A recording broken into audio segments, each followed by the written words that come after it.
Verano de 1947. El oficial Philip Corso está de servicio en la base militar de Fort Riley, Kansas, cuando en una misión de patrulla encuentra algo que cuestiona los fundamentos de la historia. Corso era militar de carrera, un oficial muy respetado en los servicios de inteligencia, con capacidad de decisión en caso de guerra. Pero juró que en un edificio abandonado dentro de un cajón de embalaje se guardaba el cuerpo de un ser de otro planeta. Corso publicaría esta y otras revelaciones en un libro llamado El día después de Roswell, que se convertiría en un bestseller tras su publicación en 1997. 5 coroneles acudieron a una sesión de firma de libros y confirmaron que todo lo que mi padre había escrito era correcto. Corso murió en 1998. Pero los datos que reveló en su libro siguen suscitando polémica. A continuación, trataremos de analizar su carrera militar y sus sorprendentes declaraciones acerca de los ovnis.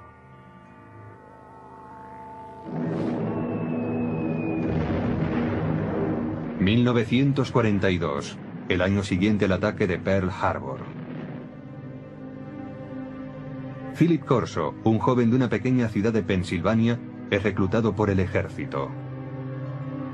Durante la Segunda Guerra Mundial se prepara como oficial de los servicios de inteligencia y después, a la edad de 29 años, trabajará en Roma. Su misión: descubrir y eliminar agentes soviéticos.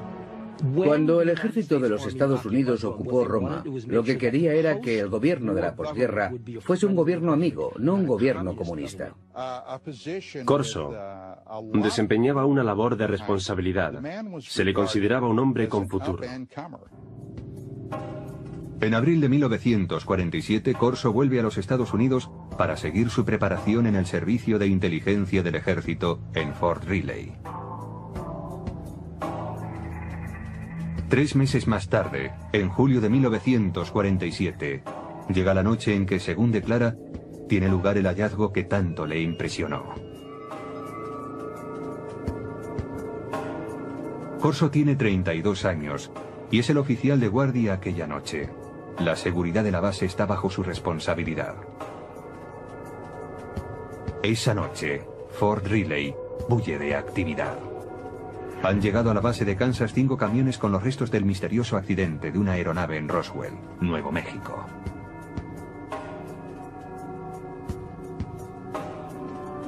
Corso, como oficial de inteligencia, está intrigado por el cargamento.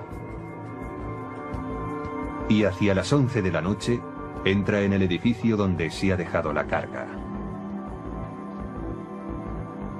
Un policía militar le confiesa que ha mirado en uno de los cajones que formaba parte del cargamento y que no puede describir lo que ha visto. Entonces Corso decide mirar también. Y descubre una especie de ataúdes. Son pequeños, como ataúdes para niños. Intrigado, levanta la tapa de uno de ellos. It looked like a thin body and a humanoid with a sort of a big head on it and eyes, but not too long, and not the shape of it was not as wide as I say as our bodies are. Corso dice que aquel fue su primer encuentro con extraterrestres, pero que no sería el último, ni el más significativo. Más tarde, le serían confiados expedientes secretos y objetos de origen extraterrestre.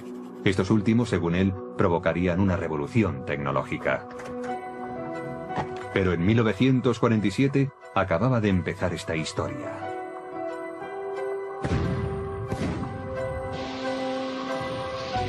La Guerra de Corea, iniciada en 1950, abre un paréntesis en las reflexiones de Philip Corso sobre seres extraterrestres. Corso entra a formar parte del personal del general Douglas MacArthur como especialista en artillería para las fuerzas de las Naciones Unidas. Tras el armisticio de 1953 se queda en Asia como oficial de inteligencia. Se ocupará de la repatriación de prisioneros estadounidenses y aliados. Llegué a conocer a Philip Corso porque se encargó de la liberación de prisioneros de guerra en el lejano Oriente, a las órdenes de MacArthur, y más tarde fue oficial de proyectos especiales en el Consejo de Seguridad Nacional, trabajando para Eisenhower en la Casa Blanca. Según su expediente militar, Corso es ascendido al rango de teniente coronel en julio de 1953. Según afirmó, fue asesor personal del presidente Dwight Eisenhower, al que informó de la creciente infiltración del KGB en la CIA.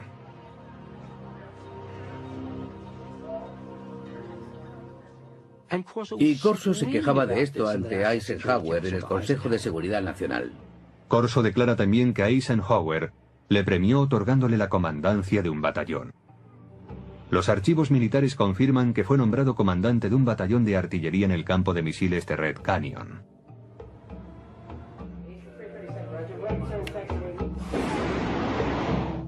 En octubre de aquel año, Corso está al mando de un batallón en Alemania Occidental, donde desarrolla nuevas estrategias de tiro para ataques nucleares. Allí demuestra que sabe cumplir órdenes, pero también demuestra que tiene iniciativa. Está al mando de una batería de armas nucleares.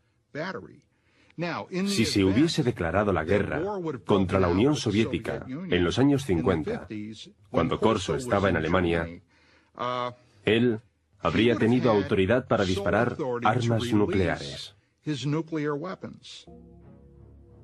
Pero cuando vuelve de Alemania, su carrera cambia totalmente de dirección. El brillante oficial de la inteligencia, intrépido cazador de espías enemigos y comandante de artillería con potestad para utilizar armamento nuclear, se convierte ahora en reservista de la Guardia Nacional. En octubre de 1960, Corso está prácticamente retirado.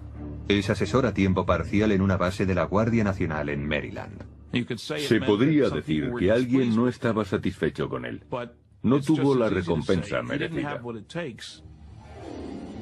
Pero algunos creen que Corso está siendo reservado para su cometido más importante y secreto. Hay una mano oculta que dirige su carrera. Es la mano de Arthur Trudeau. Philip Corso tiene un poderoso protector en el teniente general Arthur Trudeau. Graduado en West Point, en la promoción de 1924, Trudeau es considerado un oficial progresista y admirador de la alta tecnología. En la época de la Guerra Fría es el primero en proponer una formación tecnológica para los oficiales de la inteligencia, y en 1958 es nombrado director del área de investigación y desarrollo del ejército. Cuando Trudeau tiene ocasión de nombrar a un adjunto, recurre a Corso, y así se inicia la etapa de este último en el área de investigación y desarrollo. General called me and said, "Don, establish Foreign Technology Division and you're the chief of it. And you got an office down next floor under me." Hasta ese momento de su carrera, la trayectoria de Corso en el ejército es fácilmente verificable examinando los archivos militares. Trabajó en el Pentágono. Allí estaba su despacho, así consta. Y lo hizo para el general Trudeau, que le conocía bien, de eso no hay duda. Pero desde que empezó su labor en el Pentágono, el rastro de su carrera es más difícil de seguir y también es más difícil confirmar sus declaraciones. Corso escribió que su trabajo en el Pentágono incluía el análisis de los avances militares extranjeros como el armamento para helicópteros desarrollado por los franceses o el caza de despegue y aterrizaje vertical del ejército británico. Dicha tecnología sería invertida por los estadounidenses. Los militares han desarrollado a lo largo de los años una serie de proyectos dirigidos a copiar dispositivos tecnológicos provenientes del extranjero. Así, una de las tareas de Corso era acceder a esa tecnología extranjera, como la francesa, e invertir su ingeniería. Si se descubría algo bueno, era incluido en los planes tecnológicos propios. Invertir la tecnología enemiga resultó algo habitual en la época de la Guerra Fría. Los soviéticos utilizaron los aviones Sabor capturados de los norteamericanos para invertir su tecnología, y los Estados Unidos utilizaron los MiG capturados para invertir la ingeniería soviética. La tarea de Corso implicaba estudiar la tecnología extranjera, pero su trabajo cambiaría pronto. Poco después del 20 de julio de 1961, dice Corso, el general Trudeau le llama a su despacho y le adjudica una labor sorprendente: examinar la tecnología de la nave extraterrestre que se estrelló en Roswell, Nuevo México, en 1947.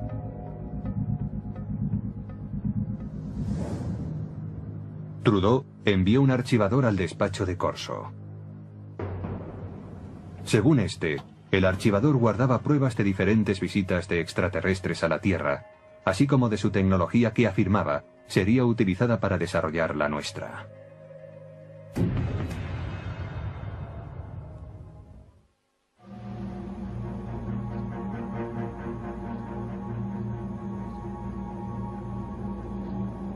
Philip Corso declaró que en 1947 él había visto los cuerpos de los extraterrestres cuyo ovni se había estrellado cerca de Roswell, Nuevo México.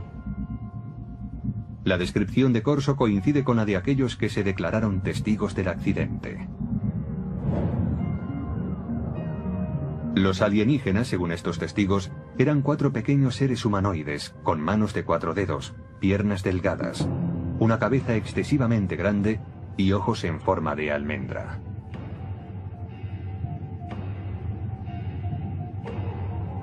Dichas descripciones aparecen supuestamente en los documentos clasificados por los investigadores del gobierno. Hasta el día de hoy, dichos documentos no han sido autentificados.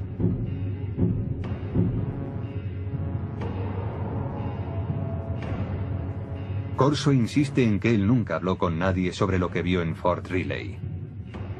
Pero en el verano de 1961, el entonces teniente coronel de 46 años es destinado a un proyecto del Pentágono que le obligará a recordar esa experiencia. Fue nombrado jefe de investigación y desarrollo del ejército, con oficina en el Pentágono. Una vez más, tenía un puesto de gran responsabilidad. Su meta, que la potencia militar de los Estados Unidos aventajara en decenas de años a la de los demás países.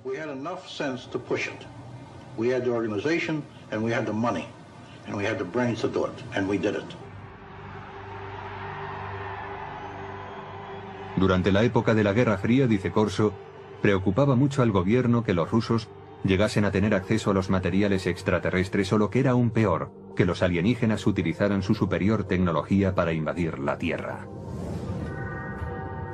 Según Corso, un armario archivador contiene los extraordinarios utensilios hallados en Roswell.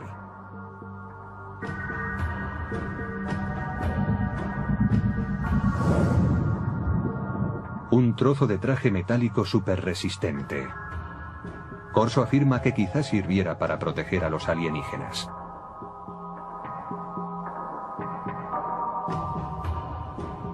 Un tubo que parece lanzar una potente luz roja. El teniente coronel piensa que podría ser un instrumento quirúrgico o un arma. Una corona para la cabeza que, según los informes militares, podría haberse usado para transmitir pensamientos o para guiar la nave espacial. Circuitos impresos en miniatura, posiblemente un microcircuito prefabricado.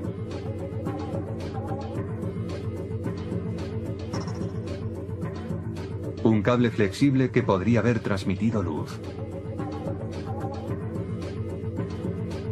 Y una lente para ver en la oscuridad, supuestamente extraída del ojo de un extraterrestre. Para identificar tan extraños objetos, Corso declara haber estudiado con detalle documentos clasificados del gobierno referentes a la tecnología extraterrestre supuestamente encontrados en Roswell.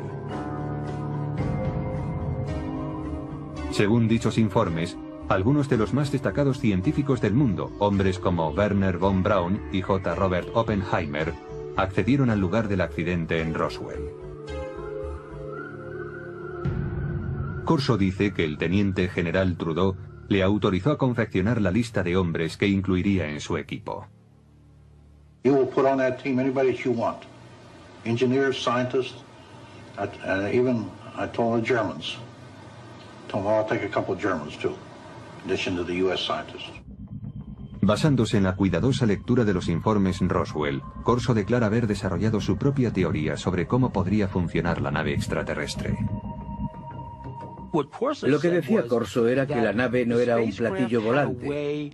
No vino volando, sino que lo hizo saltando en el tiempo. Decía que eso era todo lo que sabía, que había una especie de onda alrededor de la nave, que hacía suponer que se trataba no de una nave espacial, sino de una máquina del tiempo. Y la razón es que para recorrer tan enormes distancias, tenía que abandonar lo que nosotros conocemos en física como un continuum espacio-tiempo, desprenderse de eso y aparecer repentinamente en otro lugar.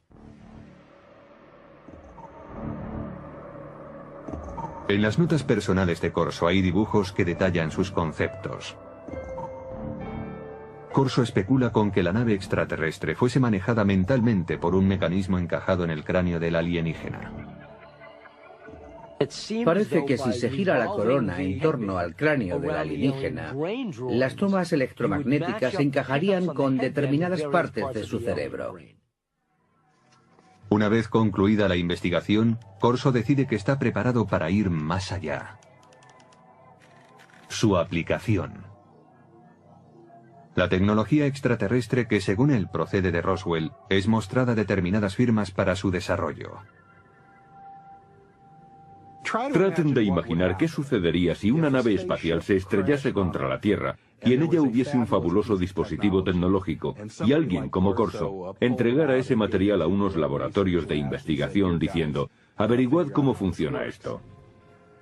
El resultado, sostiene Corso, fue el replanteamiento de todos los avances tecnológicos producidos hasta entonces.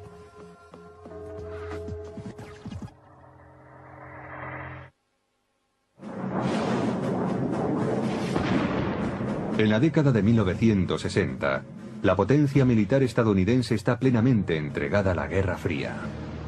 El teniente coronel Philip Corso quiere usar en su apoyo la tecnología extraterrestre. A finales del verano de 1961, empieza a ponerse en contacto con laboratorios de armamento militar para tratar la cuestión. Los laboratorios del ejército también tenían científicos civiles, y aunque tenía que permitirles el acceso al material clasificado, Phil Corso se sentía muy cómodo trabajando con científicos civiles. Además, todas las autorizaciones formales corrían a cargo de los laboratorios. En Estados Unidos existen numerosos laboratorios de alta tecnología donde científicos civiles trabajan en proyectos militares. Los Álamos, sede del proyecto Manhattan, quizás sea el más famoso. Pero en 1961, Fort Belvoir, en Virginia, desarrollaba en secreto un proyecto para conseguir la visión nocturna. Corso declara que este sería el primer laboratorio al que recurriría. Para que aquellos objetos fueran analizados debidamente, no podía llevarlos a un taller de reparación de radio. Debía llevarlos a algún lugar de suficientes garantías. Según Corso, los testigos de Roswell declararon que la nave extraterrestre usaba una tecnología muy avanzada que permitía la visión nocturna. Si alguien entraba en la nave y miraba hacia afuera, veía el exterior tan nítidamente como si fuese de día, aún en plena noche. También hay, según Corso, una lente extraída del ojo de un extraterrestre que tiene la propiedad de aumentar la intensidad de la luz. Nadie sabe relacionar ambas cosas, dice Corso, pero todo el mundo es consciente de su valor potencial. Corso mantiene que a finales del verano de 1961 muestra a los investigadores de Fort Belvoir la lente extraída del ojo del alienígena y, al parecer, otro tipo de tecnología para aumentar la intensidad de la luz, también hallado en la nave. Este es el tipo de tecnología que, aunque parece ser que ya se había empezado a desarrollar durante la Segunda Guerra Mundial, realmente avanzó en progresión geométrica en años posteriores. Ahora bien, ¿puede esto atribuirse a la tecnología hallada en Roswell? Según Corso, sí. Corso dice que no pudo desarrollarse el mecanismo de control mental. Su teoría era que solo podía funcionar con el cerebro de un extraterrestre. Pero este revés no impide el desarrollo de otro dispositivo. Un circuito impreso de sofisticado diseño. We also had a little charred chip. Small thing, maybe 3/8 of an inch square, 2 threads coming out, and a little one in the center with thin wires. These came from Roswell. We didn't know exactly the function of the integrated circuits, but we suspected that these were circuits, electrical circuits. Corso afirma que llevó el objeto a los laboratorios Bell, que habían desarrollado el transistor 14 años antes. Dice que los científicos del laboratorio consiguieron analizar y más tarde reproducir el microchip extraterrestre. ¿Qué pasaría si ocurriese algo así? Sucedería que en un corto espacio de tiempo el mundo se transformaría radicalmente. No hay duda de que a partir del desarrollo de los circuitos integrados a principios de los 60, el mundo se ha transformado. Se han hecho realidad dispositivos electrónicos desde el teléfono celular al ordenador portátil. El microchip de Roswell estaba dañado por el accidente, según dice Corso. Pero tiene en su poder otro objeto de los alienígenas, y este aparentemente funciona a la perfección. Él sabía por los informes que cuando aquel aparato se puso en funcionamiento, causó quemaduras sobre las superficies hacia las que fue enfocado. Los informes militares clasificados, según Corso, especulaban con que el dispositivo hallado en Roswell, aparentemente capaz de abrir agujeros en las paredes, era algún tipo de herramienta de corte, quizás usada en cirugía. En Aeronáutica Hughes, desde finales de los años 50 y hasta principios de los 60, los investigadores trabajaron en lo que serían los primeros de seguimiento y derribo para la aviación militar. Pero los ingenieros tuvieron problemas a la hora de diseñar un dispositivo práctico. Esto fue así, dice Corso, hasta que él les mostró la extraña herramienta de origen alienígena. El proceso se aceleró después de los años 60 y 61, porque se inventaron nuevos métodos de fabricación de dispositivos láser. A medida que avanzaba la ciencia, avanzaba también la ingeniería. Según los informes, el archivador citado por Corso contiene otro tesoro encontrado en Roswell. It was glass tubes. And they emitted different color lights. And those were sent to Bell Laboratories. From that was one of the greatest advancements I think we have today, came out in fiber optics. Muchos investigadores de ovnis mantienen la teoría de que la nave no tenía cables convencionales porque estaba dotada de cables de fibra óptica. Resulta que la transmisión de información mediante la luz era ya una tecnología conocida. Data de la época de uno de los pioneros del teléfono, Alexander Graham Bell, que hizo pruebas con un aparato que él llamó fotófono en 1880. Casi nadie ha oído hablar de él, pero muchos científicos de la época creían que el fotófono era un invento mucho más meritorio que el teléfono. El fotófono era una manera de transmitir la voz mediante un rayo de luz. La investigación instada por Corso determinó que la transmisión de datos por medio de la luz era inviable debido a que no se podía dirigir un rayo de luz con capacidad para desviarse al hallar un obstáculo. Pero Corso confiaba en que el dispositivo de Roswell podría contener la solución. Estudiaron aquella fibra de vidrio y vieron que la luz podía desviarse, es decir, podía trazar curvas.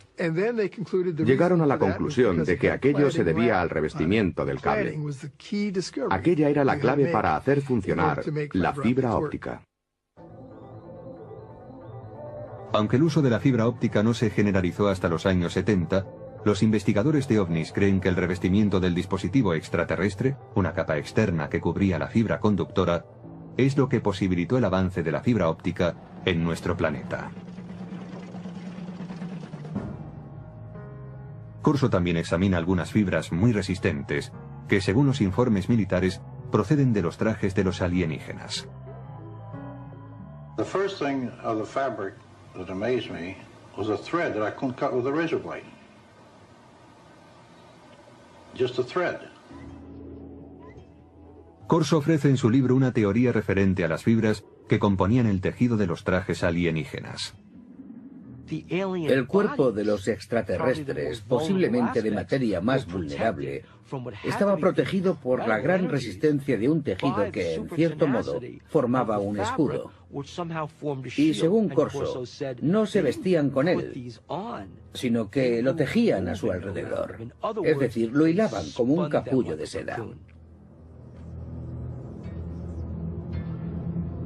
Corso se pregunta si estas fibras tan resistentes tendrían aplicación como material antibalas para ser usados por los cuerpos de seguridad y por el ejército. Corso asegura que el ejército intentó llevarlo a la Universidad de Colorado para tratar de fabricar dicho material. A mediados de la década de los 60 hubo grandes avances en cuanto a tejidos resistentes. Usaban la tecnología de los polímeros, el tipo de moléculas que, decía Corso, estaban presentes en el tejido extraterrestre. En 1965 se inventa el Kevlar, un tejido que se usaría en chalecos antibala. Una prueba más, según Corso, del impacto de la tecnología extraterrestre.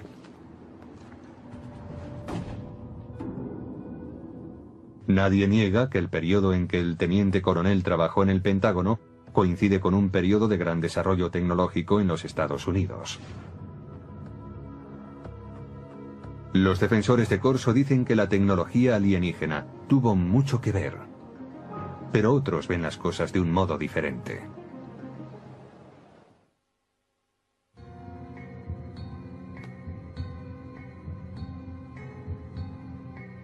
En su libro El día después de Roswell, el teniente coronel Philip Corso declara haber introducido la tecnología extraterrestre hallada tras el incidente de Nuevo México en la agenda de los militares estadounidenses.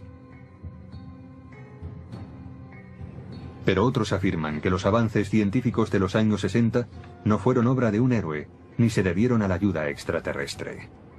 Resulta simpático pensar en un héroe que nos conduce a un mundo de avanzadas tecnologías adquiridas de platillos volantes. Pero después de trabajar en numerosos programas de investigación y desarrollo, puedo asegurar que no es esa la forma en la que avanza la tecnología. Por ejemplo, en un programa aeronáutico de propulsión nuclear, empleamos 3.500 personas, 1.100 de ellas eran ingenieros y científicos. Gastamos $100 millones al año. Esa es la clase de trabajo que se hace para desarrollar una nueva tecnología. Dice Corso que el uso del láser pasó de la teoría a la práctica después de que los científicos examinaran el objeto encontrado entre los restos del accidente de Roswell. Pero para los historiadores, eso es ciencia ficción. El láser es un buen ejemplo para aclarar que un invento no surge de la noche a la mañana. No se produce porque a un científico le llegue la inspiración, baje a su taller del sótano y 15 minutos después obtenga un rayo láser. En realidad, el estudio del láser empezó en 1951, cuando un físico de la Universidad de Columbia estaba dando un paseo por Washington. Aquel físico era Charles Townes. Me desperté pronto aquella mañana, preocupado por no haber llegado a ninguna conclusión. Después del desayuno salí a dar un paseo por el parque. De pronto pensé, un momento, podemos disponer de toda una colección de moléculas, todas ellas activadas con un exceso de energía. Me puse a hacer números y comprobé que podía hacer que aquello oscilara. Necesitó 2 años y $50.000 de subvenciones gubernamentales antes de presentar un prototipo de láser de microondas, aunque escasamente operativo. El primer dispositivo láser utilizaba microondas, no luz. La versión emisora de luz no estuvo operativa hasta 1960, 9 años después de que el profesor Townes iniciara sus investigaciones. En cuanto a la aportación de los alienígenas... No, los extraterrestres no tuvieron nada que ver con la tecnología del láser y en realidad yo tampoco. No creo que los extraterrestres nos hayan dado ninguna información. Mientras que el desarrollo del láser se produjo con lentitud, los circuitos integrados avanzaron rápidamente. Pero el mayor logro de los científicos vino mucho después de que Corso se jubilase. El verdadero avance tuvo lugar en 1971, cuando un hombre llamado Tim Hoff introdujo un microprocesador en una pieza de silicona, una computadora en un chip. Lo que sucede básicamente en un circuito integrado es que controlamos el flujo de electrones, o en ciertos casos, la ausencia de electrones. Ted Hove, conocido como el arquitecto del microprocesador, empezó a trabajar con circuitos integrados en 1968. Hove refuta la declaración de Corso según la cual un chip alienígena hallado tras el accidente de Roswell hizo posible una versión terrestre. En un accidente, se puede suponer que se han producido daños, y estos daños pueden hacer aún más difícil el análisis de un objeto. Incluso cuando se dispone del objeto, se necesita un contexto. Quien haya visto este objeto en aquellos días, sin un contexto en el que enmarcarlo, en otras palabras, sin saber para qué servía, tendría incluso menos posibilidades de entenderlo. Hove dice además que para reproducir un circuito integrado, como Corso dice que se hizo en 1961, habría sido necesario un microscopio electrónico de exploración, el cual no se inventó hasta 1966. Incluso si se observan hoy en día estos objetos, su resolución es tal que los microscopios ópticos ordinarios no podrían apreciarla. Haría falta algo más sofisticado. No creo que en aquel tiempo nadie hubiese podido imaginar qué cosa era aquella. Philip Corso dice también que el cable de fibra óptica extraterrestre inspiró a los científicos. Pero los científicos no apoyan su afirmación, porque la fibra óptica requirió una confluencia de tecnologías que fueron apareciendo a lo largo de décadas. La idea empezó a ser realmente interesante en 1965, cuando el láser ya estaba disponible. Alguien supuso entonces que se podía dar un uso comercial a la fibra óptica. Y así, poco después, el proyecto fue abordado por un trío de inventores en Corning. Consiguieron por fin fabricar fibra óptica en 1970. La luz de un láser mejoraba la fuerza de la señal. El equipo de investigadores de Corning Glass creó una forma de sílice fundido. Este purísimo material de vidrio era capaz de transportar 65.000 veces más información que el hilo de cobre. La fibra óptica ya era algo interesante desde el punto de vista comercial, 10 años después de que Corso proclamara haber acelerado la tecnología. Ese fue el verdadero logro de Don Deck, Peter Schultz y Bob Maurer. Encontrar esa forma tan innovadora de fabricar vidrio. Corso declaró también que su secreto había inspirado un salto cuántico en la tecnología de la imagen. Pero los expertos afirman que la tecnología para convertir la noche en día también llevaba décadas desarrollándose. El proceso fue evolucionando paulatinamente. Había empezado allá por 1940, cuando se suministraron a los ejércitos aliados, en la Guerra del Pacífico, pantallas de radar con intensificación de imagen. El primer dispositivo de visión nocturna empleaba la formación de imágenes térmicas. Desarrollado por los alemanes durante la Segunda Guerra Mundial, convertía energía calorífica en un espectro visible usando una luz infrarroja y un receptor. Más tarde, a principios de los 60, William Spicer, un investigador del Departamento de Defensa, creó un mecanismo para la intensificación de la imagen. Los científicos de Fort Belvoir se basaron en sus trabajos. La intensificación de imagen no requiere luz adicional. Funciona como un receptor de radio para ondas lumínicas, amplificando la luz existente. Los intensificadores de imagen actuales son lo bastante pequeños para poderse llevar como gafas y son capaces de amplificar la luz, multiplicándola por 35.000. Los científicos argumentan que si Corso tenía realmente un intensificador de imagen extraterrestre, mostrárselo a los investigadores en 1960 habría ayudado poco al progreso de esa tecnología. La ingeniería necesaria progresaba a un ritmo muy lento. Lograr la visión nocturna fue, en gran medida, el resultado de un trabajo de ingeniería realmente brillante. Finalmente, según expertos en tecnología, las fibras superresistentes de Corso no venían de los trajes espaciales de los alienígenas, sino del fruto de años de investigación de una científica llamada Stephanie Kwolek, que trabajaba en la compañía DuPont. Ella consiguió enlazar cadenas de átomos en 1965. En 1971 el Kevlar ya estaba en el mercado. La teoría de que algo como el Kevlar salió de un platillo volante resulta tan chocante para mí como insultante para alguien como Stephanie Kwolek, que invirtió enormes esfuerzos, años de su vida, una enorme dedicación e inteligencia para desvelar los secretos de la naturaleza. Además, algunos escépticos insisten en que el teniente coronel Corso sencillamente no tenía los conocimientos suficientes para promover un programa de ingeniería inversa. Leí algo que había escrito hace años y vi que aquello no era alta tecnología. Yo he trabajado para General Electric, Westinghouse, General Motors, TRV System, McDonnell Douglas y junto a muchos científicos. Yo mismo soy físico y no vi nada en los escritos de Corso que indicara que tenía los conocimientos, el talento, la formación para manejar un material como aquel y llevarlo a la industria. Corso tenía una respuesta para tal objeción. Decía que su equipo de científicos de élite le ayudaba a interpretar los objetos de Roswell. I didn't have the training or the background for something. You know, they got highly technical. But fortunately, the German scientists were there. I knew von Braun, and I knew Hermann Oberth. Oberth was a man that said we've been helped. But we had to keep it quiet to protect our budget, protect our organization. Para los escépticos, caben más dudas acerca de Corso. Según ellos, un teniente coronel no debería asumir funciones como las que Corso se atribuía. Creo que un indicio de su consideración dentro del ejército viene dado por el hecho de que nunca llegó a coronel, a pesar de sus muchos años de servicio.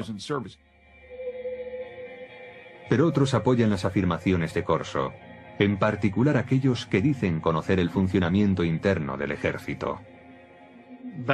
En aquellos días, un teniente coronel tenía mucha más autoridad e importancia que ahora. Pero incluso hoy, hay tenientes coroneles que conocen mucho acerca de planes y operaciones importantes. Todos los científicos y militares con los que Corso dijo haber trabajado afirman que no había implicación extraterrestre en las tecnologías desarrolladas a partir de aquellos años. No existen documentos de ningún tipo que avalen las afirmaciones de Corso sobre ingeniería alienígena aplicada a la terrestre. Pero sus partidarios defienden que si no hay rastro de ningún documento, es por una razón.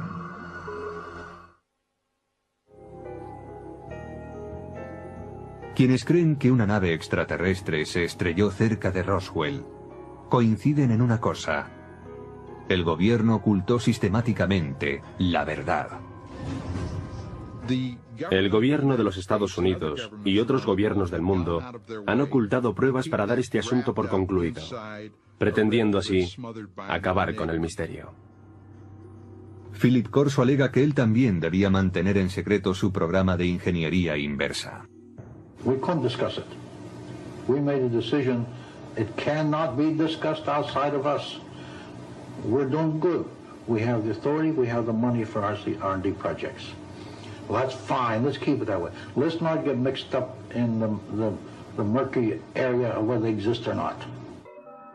En cuanto a la contribución de Corso a los avances de la ciencia, los escépticos dicen que la tecnología que él declara haber impulsado por aquella época ya estaba a punto de aparecer. Como prueba, aluden a la famosa corona de control mental, una tecnología extraterrestre que Corso reconoció que no pudo ser desarrollada. Hoy está en camino de convertirse en realidad sin su ayuda. Desde los años 70, los científicos han estado experimentando con las ondas cerebrales salidas del electroencefalógrafo para suministrar información y alterar el comportamiento. En la actualidad es posible usar juegos como este que informan a través de un electroencefalógrafo para aprender a controlar los estados del cerebro. Pero la tecnología del control mental ha avanzado más aún.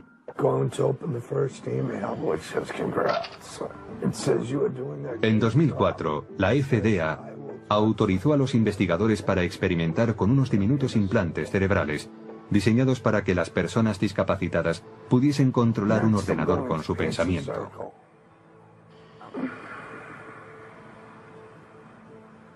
Los investigadores de ovnis dicen que los supuestos ocultamientos del gobierno pueden oscurecer para siempre los hechos de Roswell. Y en consecuencia, oscurecer también la verdad sobre si la tecnología extraterrestre contribuyó al desarrollo de la fibra óptica, los tejidos superresistentes, el láser, los circuitos integrados o la intensificación de imágenes. Hay gente que cree que los extraterrestres intervinieron, por ejemplo, en el 3500 a.C. en Egipto, para ayudar a los egipcios a construir pirámides. Pero los egipcios del año 3500 a.C. eran muy capaces de poner un gran bloque de piedra encima de otro. Si los egipcios hubiesen desarrollado de repente teléfonos celulares o algo así, entonces yo diría, de acuerdo, aquí hay un invento. Pero no fue eso lo que hicieron. Aunque el teniente coronel Philip Corso pueda ser cuestionado, sus ideas hayan suscitado polémica y sus afirmaciones hayan sido consideradas como propias de la ciencia ficción, su aportación al mito de los ovnis y a las leyendas populares no puede ser ignorado. Los militares, el Pentágono, el gobierno de los Estados Unidos no dan ese tipo de autoridad a un incompetente. Este hombre estaba bien considerado y era muy respetado. At my age, what do I have to lose? I have to let my grandchildren and my children know this, because how long will I be around yet? And when I go, it goes with me. Debió de haber muchos días, muchos, en los que Philip Corso se preguntase, ¿por qué yo? ¿Por qué tengo esta información? Yo creo que eso es algo que le atormentó durante muchos años. Es muy difícil guardar un secreto así para uno mismo. Hasta hoy solo se ha contado el 10% de la historia, dijo mi padre. El resto es información clasificada.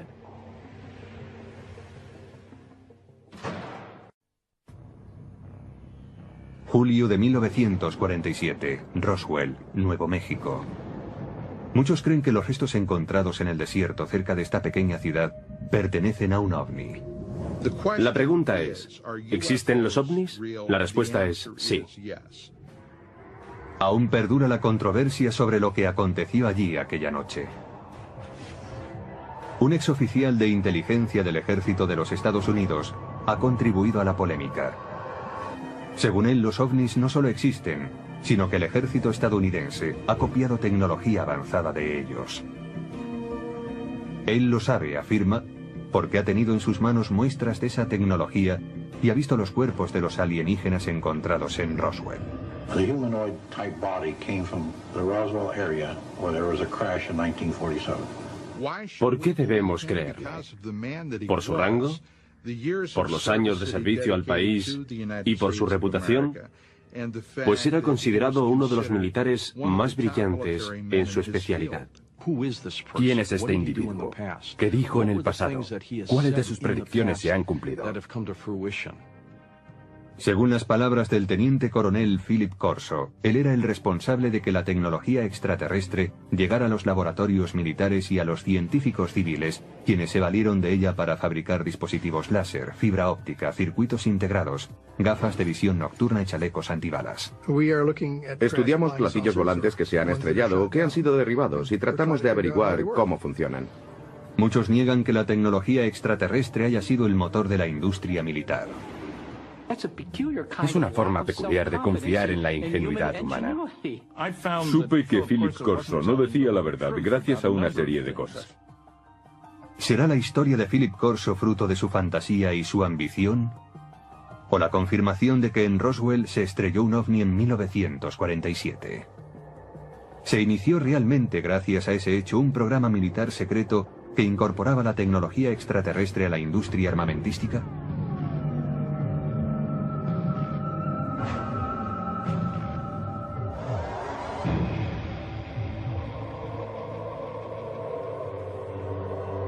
El día después de Roswell.